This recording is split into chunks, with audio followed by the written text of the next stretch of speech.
Okay बच्चों, सो trigonometry शुरू कर रहे हैं। सबसे पहले तो देखो, इसके अंदर हमारे पास ज्योमेट्री से थोड़ा वर्ड आ रहा है और ट्राई से थोड़ा वर्ड आ रहा है। तो ये हमारा ट्राइंगल और ज्योमेट्री दोनों के कॉन्सेप्ट को मिक्स होकर बनता है और एक नया कॉन्सेप्ट बिल्ड हो जाता है। जब हम ट्राइंगल पर बात कर रहे हैं, यूजुअली हम यहाँ पर बात करेंगे राइट एंगल ट्राइंगल की। राइट एंगल ट्राइंगल अगर हमारे पास है तो उसमें आपके पास दो एक्यूट एंगल्स होते हैं और एक एंगल 90 डिग्री होता है। तो एक्यूट एंगल जो है उन्हीं को कंसिडर किया जाता है। 90 डिग्री का यहाँ पर एज सच कोई काम नहीं होगा। तो अगर मेरे पास मेरा एंगल है, तो बेसिकली पहले हमारा क्या था कि हम ट्राइंगल लेते थे तो हम किसी को भी परपेंडिकुलर किसी को भी बेस बोल देते हैं।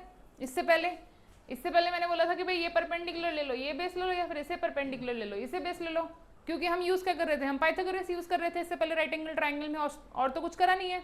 राइट एंगल ट्राइंगल में अगर हमने पाइथागोरस थ्योरम यूज की थी तो हमने AB square plus BC square is equals to AC square दिया था।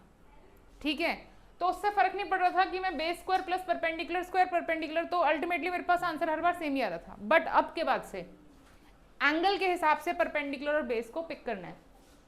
ठीक है, अगर आपका एंगल ये है, अब मैं किस एस्पेक्ट में बात कर रही हूँ कि एंगल क्यों कंसिडर करना है अभी पता चलेगा। लेकिन अगर मैं इस एंगल के कॉन्ट्रास्ट में आपसे पूछ रही हूँ कि मुझे परपेंडिकुलर बताओ और बेस बताओ, तो एंगल के ऑपोजिट वाली जो साइड है वो आपकी होगी परपेंडिकुलर। ठीक है, एंगल के ऑपोजिट वाली साइड होगी परपेंडिकुलर। 90 के ऑपोजिट तो हाइपोटेन्यूज हमेशा ही रहा है और हमेशा रहेगा भी। हाइपोटेन्यूज की पोजीशन नहीं बदलने वाली है। ठीक है, तो 90 एंगल के ऑपोजिट जो होगा वो आपका होगा परपेंडिकुलर। तो परपेंडिकुलर क्या होगा अगर हम बात करें, perpendicular is a side opposite to angle. Obviously हम किसी एक्यूट एंगल की बात कर रहे हैं, चाहे वो C हो सकता है चाहे वो A सकता है। अगर मैं A के लिए देखूं तो BC परपेंडिकुलर है, अगर मैं C के लिए देखूं तो AB परपेंडिकुलर है। तो अगर मैंने A के लिए बात करी है तो मेरा BC परपेंडिकुलर हुआ, तो तीसरी साइड जो बचेगी वो बेस ही होगी। या फिर हम ऐसे ही बोल देते हैं कि जिस पर एंगल और 90 दोनों आते हैं वो साइड BC जो है वो साइड है जिस पर एंगल और 90 दोनों आ रहे हैं। ठीक है, यहां पर आपके पास सिर्फ 90 आ रहा है, इसकी तो बात C एंगल की बात नहीं कर रही हूं मैं फिलहाल बात कर रही हूँ एंगल A की। तो एंगल A के लिए परपेंडिकुलर है BC और बेस है AB। दूसरा अगर मैं बात करूं एंगल C के लिए कौन है परपेंडिकुलर, AB, और बेस है BC। अब ध्यान से सुनना, अगर मैंने आपको बोला if AB ratio BC is equals to 3/5 find AC।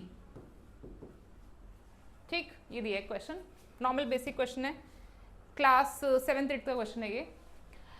तो यहां पर हमें ये पता है कि अगर मुझे कोई चीज रेशियो में दी गई है तो वो सिंपलेस्ट फ्रैक्शनल फॉर्म होती है, सिंपलेस्ट फॉर्म ऑफ फ्रैक्शन होती है। अगर किसी बच्चे ने AB को 3 लिखा तो वो गलत हो जाएगा, क्योंकि AB 3 नहीं है, AB 3 नहीं है, वो आपका सिंपलेस्ट फॉर्म ऑफ फ्रैक्शन है।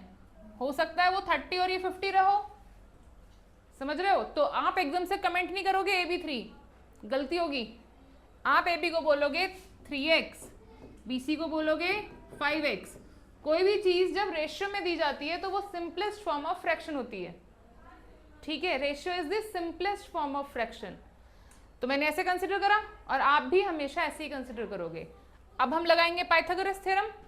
जब हमने इस क्वेश्चन को फ्रेम करा है in triangle ABC right angle at B, हमारा राइट एंगल B पर है, तो मैं पाइथागोरस लगाऊंगी।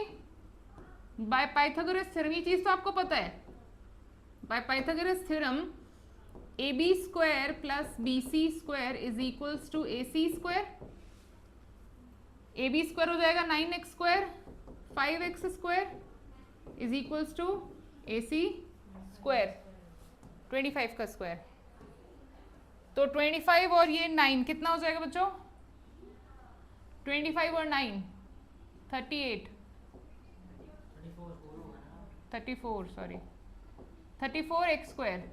तो AC कितना आने वाला है, √34। x बाहर कर सकते हैं, x को हमने वापस बाहर कर दिया। अगर मेरा रूट कुछ सिंप्लीफाई हो रहा है, सिंप्लीफाई ये नहीं कि आपको लॉन्ग डिवीजन निकाल के इसको डेसिमल्स में प्लेस करना है, आपको इसके फैक्टर करने हैं। फैक्टर में जो पेयर बनेगा उसे आप बाहर कर देंगे। यहाँ पर 2 से अगर हम करते हैं तो कितना आ रहा है, 14 17 आ रहा है, सॉरी 17 प्राइम है, तो 2 इंटू 17 का फैक्टर बन रहा है, तो यानी कि कुछ बाहर जाएगा नहीं, तो इसको ऐसे ही छोड़ देंगे। इतनी बात क्लियर सबको? अभी तक हमने ट्रिग्नोमेट्री की कोई बात नहीं करी। ट्रिग्नोमेट्री क्या है, कैसे यूज होगी, कैसे क्वेश्चन होंगे, अभी तक सो फार कोई बात नहीं। अभी मैं आपको ये चीज समझा रही हूँ कि हम राइट एंगल ट्राइंगल में कितनी चीजें ऑलरेडी पढ़कर आ चुके हैं। ठीक है, आप बताइए, अगर किसी ट्राइंगल के अंदर P परपेंडिकुलर इस वाले एंगल के एक्सेट में बोला है मैंने, बेस और हाइपोटेन्यूज है, तो इन सब का आपस में कितने तरीके से फ्रैक्शन बन सकता है? P बाई बी, आप समझ रहे हैं? इनके रेशियो लेने, all possible matches, all possible matches, P by B, reciprocal मत करो अभी, P by B, P by H, B by H. ठीक है, इतनी बात समझ आई? रेसिप्रोकल भी कर देंगे, और कोई नहीं बनेगा? और कोई बन सकता है इनके अलावा? नहीं बनेगा। तो जब हमने ये फ्रैक्शंस लिखे, हम फ्रैक्शंस में जब बात करेंगे तो सिंपलेस्ट फॉर्म ऑफ फ्रैक्शन यानी कि रेशियो पे बात करेंगे। ठीक है, तो जो मेरा अब यहां पर मैं देखूं, उसी क्वेश्चन के लिए मेरा P कितना था? मेरा P कितना था? AB मतलब AB was 3x, BC was 5x, ये भी आ गया, आ गया। तो मैं ये सारे रेशियो निकाल सकती हूँ। इन्हें रेशियो क्यों बोल रही हूँ मैं? क्योंकि ये सिंपलेस्ट फॉर्म ऑफ फ्रैक्शन है। Simplest form of fraction is nothing but a ratio. अब मैं बोलती हूँ कि 1/2 मेरा आंसर है, तो इसको मैं 1/2 भी लिख सकती हूँ। फ्रैक्शन को आप रेशियो में लिख सकते हैं अगर वो फ्रैक्शन आपका सिंपलेस्ट फॉर्म में है तो। ठीक है, तो यहां पर हम लिख सकते हैं P by B. P by B कितना आएगा? 3x upon 5x, x x cancel हो जाएंगे, तो 3:5 हो गया। ये 3/5 भी लिख सकते हैं। और अगर मैं इसमें बात कर रही हूँ P बाई एच में, तो परपेंडिकुलर 3x था, h आपका √34x आ गया, x से x कैंसिल हो गया। b अगर हम देख रहे हैं तो दैट वाज 5x और h अपने पास √34x था, तो फिर से x और x कैंसिल हो गए, तो फिर से ये आ गया मेरे पास। तो बच्चों इन्हीं रेशियोज को नाम दिए गए, इन्हीं रेशियोज को नाम दिए गए, और इनके नाम को अब आपको लर्न करना होगा। अब मैं ऐसे नहीं बोलूंगी परपेंडिकुलर अपॉन बेस की रेशियो निकालो, इसका एक नाम है, ये रेशियो अपने नाम से जानी जाएगी। जब मैं इसका नाम बोलूंगी तो आपके माइंड में इसको रिकॉल करना है आपको, यानी कि ये पूछा जा रहा है। समझ रहे हो बात? हर रेशियो का अपना एक नाम है। Is that fine? बोर्ड पर ही ध्यान रहे। सबसे पहला है साइन। अच्छा, अब देखो सबसे बड़ी इंपॉर्टेंट चीज कि मैंने परपेंडिकुलर ये लिया, तो मैंने एक्यूट एंगल कौन सा लिया? C। तो मैं ये बताऊंगी अपना रेशियो, अपना नाम देते वक्त कि मुझे कौन सा एक्यूट एंगल लेना है। तो यहां पर मैं थीटा यूज कर रही हूं। थीटा ये भी हो सकता है, थीटा वो भी हो सकता है, थीटा कोई भी हो सकता है, एक्यूट एंगल। तो जब मैंने साइन थीटा लिखा तो इसका मतलब मैंने इसके लिए परपेंडिकुलर ये बेस है, मैं इस रेशियो पर बात कर रही हूं, तो ये होगा P बाय बी। हाँ, P upon H, P upon H, so sorry, P upon H. इसके बाद हमारे पास दूसरा है कोसाइन थीटा। इनका शॉर्टकट होता है SIN, साइन बोलते हैं इसे, इसे भी साइन ही बोलते हैं, इसे भी साइन ही बोलते हैं। इसका शॉर्टकट है cos theta, base upon hypotenuse. हम इन्हें शॉर्ट नेम से बुलाते हैं, लेकिन आपको इनके पूरे नाम भी पता होने चाहिए। ठीक है, ये इनके फुल नेम है। इसमें थीटा इससे मल्टीप्लाई नहीं हो रहा है, इसमें ये सिर्फ ये बता रहा है कि इसको कौन सा थीटा लेना है। ये कोई मल्टीप्लीकेशन नहीं है, इट्स जस्ट अ नेम। इसमें कोई मैथमेटिकल कॉन्सेप्ट नहीं है इस नाम के अंदर। समझ रहे हो कि कॉसाइन थीटा से मल्टीप्लाई या डिवाइड कुछ हो रहा है? नहीं, इट्स जस्ट रिप्रेजेंट कि कॉस के लिए कौन सा एंगल आप कंसिडर कर रहे हैं। थीटा एंगल है बस। ठीक है, मेरी बात समझ आ रही है? दूसरा हमारे पास है tangent, tangent of theta. Perpendicular upon base, जिसे हम टैन बुलाते हैं शॉर्ट में। तो ये तीनों ट्रिग्नोमेट्रिक रेशियोज के अपने अपने नाम है, साइन कॉस टैन। फिर हमने बोले इनके रेसिप्रोकल भी हो सकते हैं, इनके रेसिप्रोकल हो सकते हैं। तो जो साइन का रेसिप्रोकल है उसका नाम है कोसीकेंट थीटा, जो कि इसका रेसिप्रोकल है h/p, और इसका शॉर्ट नेम है कॉसेक थीटा h/p। इसके बाद है सीकेंट थीटा, कॉस का रेसिप्रोकल h/b, इसे हम सेक बोलते हैं h/b। कोटेंजेंट, अब इसमें आप अगर एक चीज नोटिस करें जो कि आपके सिलेबस से वैसे डिलीट है बट पता होना चाहिए, क्या ये रेसिप्रोकल है टैन का?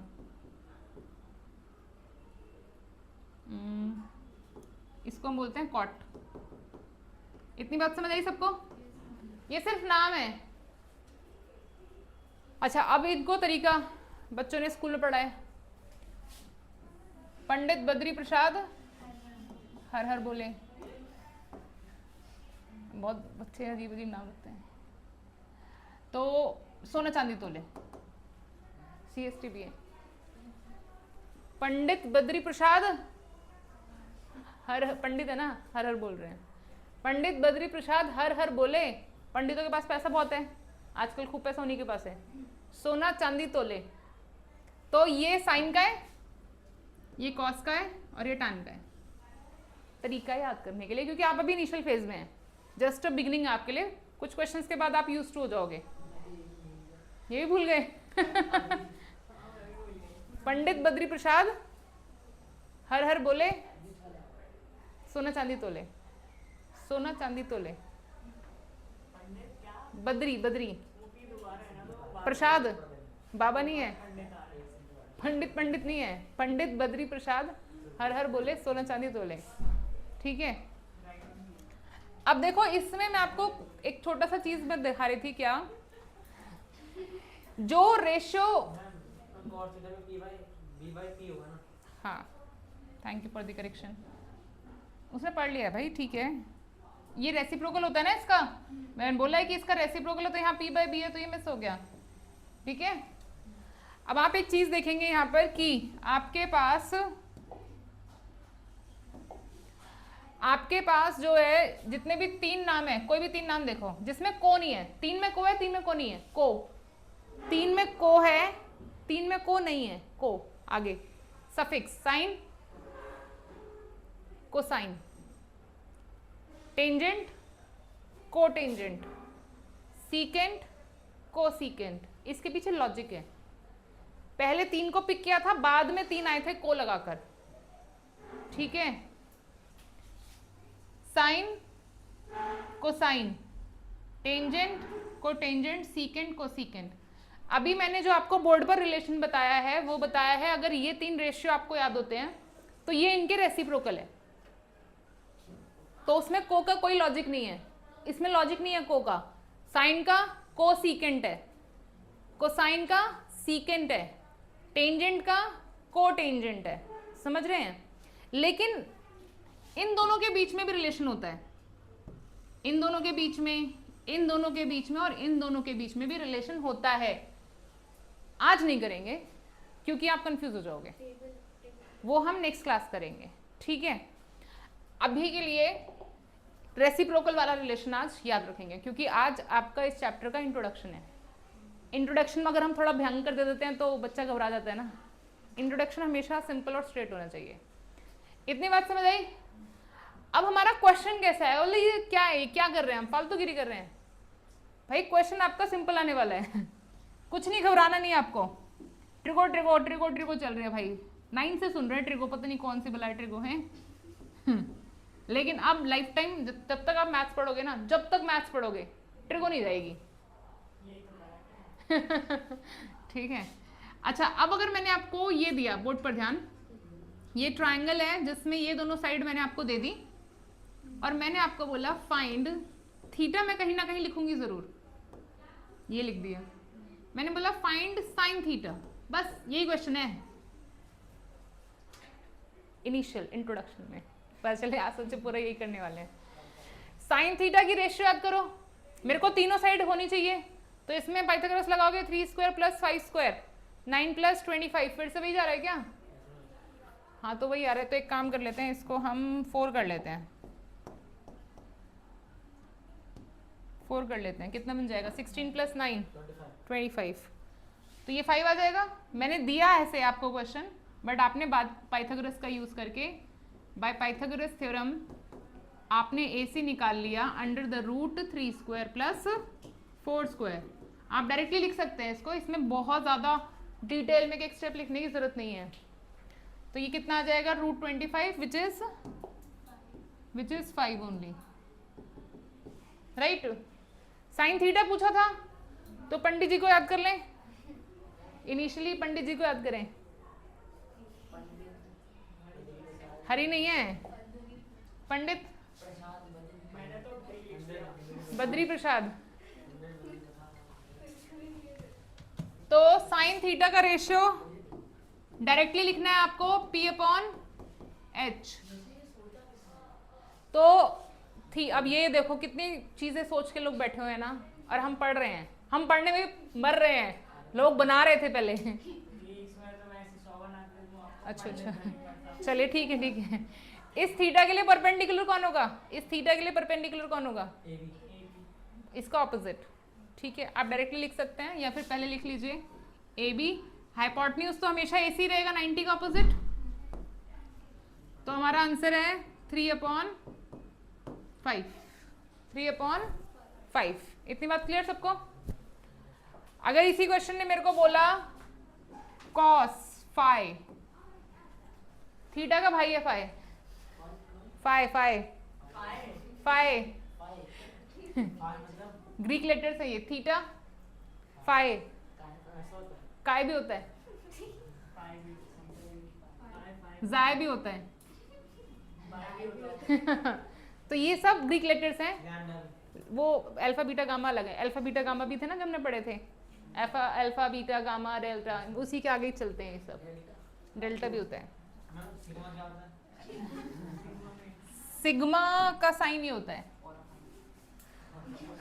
सिग्मा स्टैटिस्टिक्स में आएगा, स्टैट्स पढ़ोगे।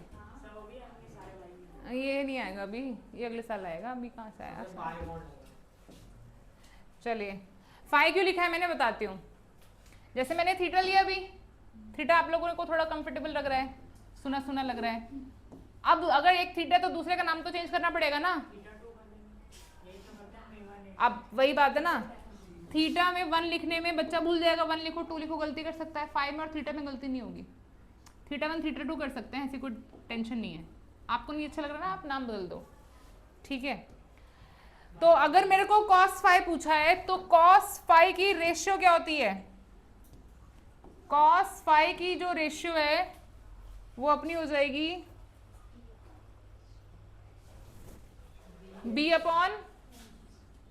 B/H।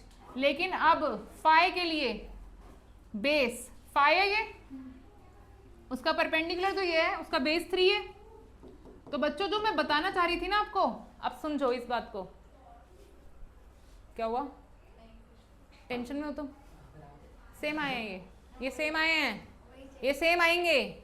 इसी के पीछे लॉजिक है कि जो आपके ये दोनों एंगल है ना, थीटा और फाई, ये कॉम्प्लीमेंट्री है। कॉम्प्लीमेंट्री है, अगर ये 90 है तो इन दोनों का सम 90 है। थीटा और फाई कॉम्प्लीमेंट्री है, तो जब आप साइन थीटा फाइंड करोगे, उसके आगे को लगा के फाई लिखोगे तो सेम आंसर आएगा। साइन थीटा, थीटा और फाई जो है ना, दे आर कॉम्प्लीमेंट्री एंगल्स। ये तो पता है हमें, क्लास 9 तक पढ़ा हुआ है। इनका सम 190 है ना बच्चों, 90 है। भाई थीटा ऐसे जा रहा है, फाई ने ऐसे आना है, सेम कैसे है? नहीं, अलग अलग रास्ते जा रहे हैं। थीटा ये है, अच्छा तो दोनों कॉम्प्लीमेंट्री है। यही समझा रही हूं कि जो रेशियो आपने लिया है थीटा के साथ, उसका को लगा के साइन का को कौन होता है? Cosine, cos. तो कॉस को फाई के साथ लेंगे, सेम आंसर आएगा। इसका मतलब है मेरा टैन थीटा कॉट फाई के इक्वल आएगा, पक्का आएगा। नहीं समझ आ रहा? कोई बात नहीं, टेंशन मत लो, छोड़ दो, अगली क्लास करेंगे इसको, कोई बात नहीं। इतनी बात समझ आ गई? ये दोनों सेम क्यों है? मैं लॉजिक एक्सप्लेन कर रही थी अभी। अगर आपको अभी लॉजिक नहीं समझ आ रहा, अगली क्लास करेंगे, ठीक है? समझ आ जाएगा, कोई डिफिकल्ट बात नहीं है। अभी आप सिर्फ ट्रिग्नोमेट्रिक रेशियो निकालो। चलिए, ये दोनों समझ आए? अब आप ये यहाँ से इस क्वेश्चन को करके कंप्लीट, दूसरे क्वेश्चन पर आते हैं। कंप्लीट कीजिए जल्दी से।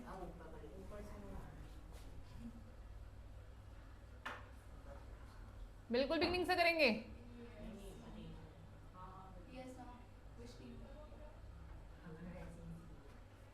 अरे भाई, तो टाइम वेस्ट करोगे तुम तो। क्या कथा सुन रहे थे क्या? दोबारा से बता देते हैं एक बार। चलिए कोई नहीं, आप लिखते रहिए, अब दोबारा से एक बार मैं सब चीजें फिर से बता देती हूँ, दोहरा देते हैं, दोबारा से दोहरा देते हैं। ट्रिग्नोमेट्री जो भी हम शुरू कर रहे हैं, इसका बेसिक कॉन्सेप्ट ट्राइंगल से शुरू होता है, right angle triangle. Right angle triangle के बिना ट्रिग्नोमेट्री इमेजिन भी नहीं की जा सकती, क्योंकि जब हम एक्यूट एंगल बात कर रहे हैं उसमें 90 डिग्री का होना बहुत बहुत ज़रूरी है, ठीक है? तो जब हमने बात कर लिया कोई भी एक्यूट एंगल ट्राइंगल होगा, उसमें सबसे पहले तो हम वैसी बात कर रहे थे जनरल रेशियो में, विदाउट ट्रिग्नोमेट्री हमने रेशियो के थ्रू एक साइड निकाली थी। लेटर हमने बात की कि हम किसी भी राइट एंगल ट्राइंगल में कितने तरह के रेशियोज को बना सकते हैं। 6 तरीके के रेशियो बन सकते हैं, 3 ये और 3 के रेसिप्रोकल। हर रेशियो का अपना एक नाम होता है, और उस नाम को याद करने के लिए आपके पास ये एक छोटी सी ट्रिक है। आपको छोटा दिख रहा है ये?